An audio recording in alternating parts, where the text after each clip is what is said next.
For most of its 7 decades in power, China's ruling Communist Party has laid out its blueprint on how to move the country forward through a series of 5-year plans. But what do they entail, and how successful have they been?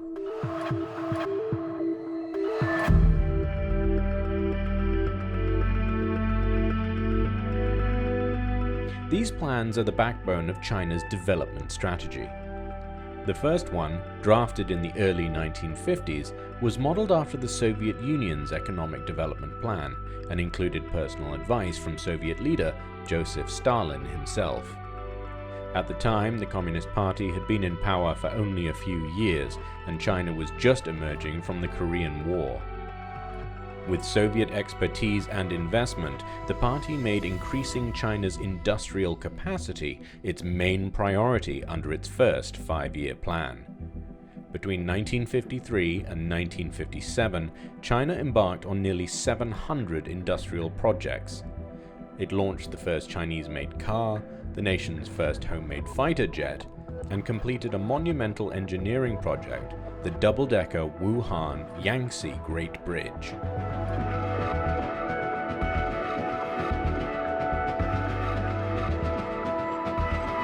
Some of the 5-year plans have led China to great economic successes, particularly since the 1980s. A focus on rural and economic reforms improved the lives of millions of Chinese citizens and saw China's economy evolve from being entirely planned to one driven largely by the market. More economic reforms and a move to embrace market competition in the mid-1990s gave rise to a flourishing private sector in China. And by the 2010s, the 5-year plans emphasized tax reform and promoting the country's soft power on the global stage. Most recently, that's involved trying to move China's economy towards being driven by innovation and technology.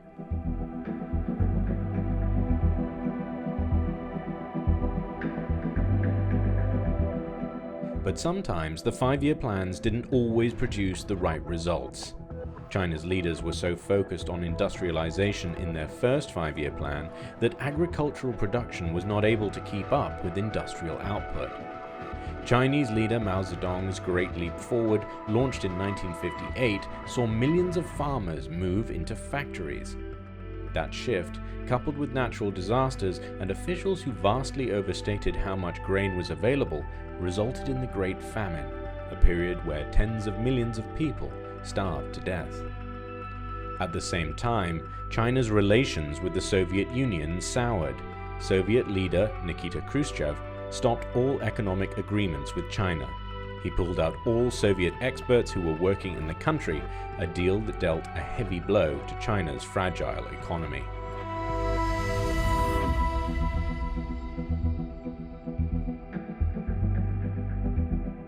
By the mid-1960s, the Communist Party had to reassess its priorities, from rapidly developing the economy to feeding, clothing, and housing its citizens.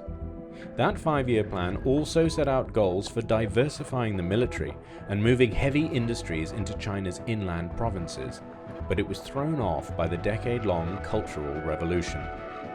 In the 1980s, China's transition from a planned economy to a market-based one caused internal strife. The economy overheated, and citizens became frustrated about inflation and growing corruption. Those issues were among the grievances raised during the mass protests in Tiananmen Square in 1989, which came to a head in the June 4th government crackdown on demonstrators.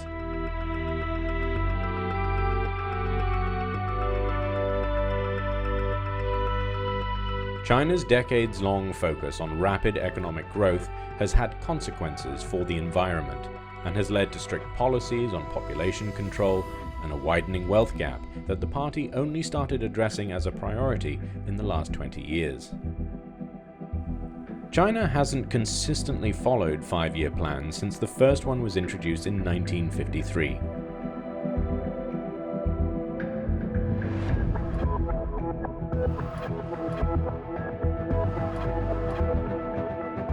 Not all of them have been approved by the national legislature, and it wasn't until 1986 that a plan was issued and approved on time.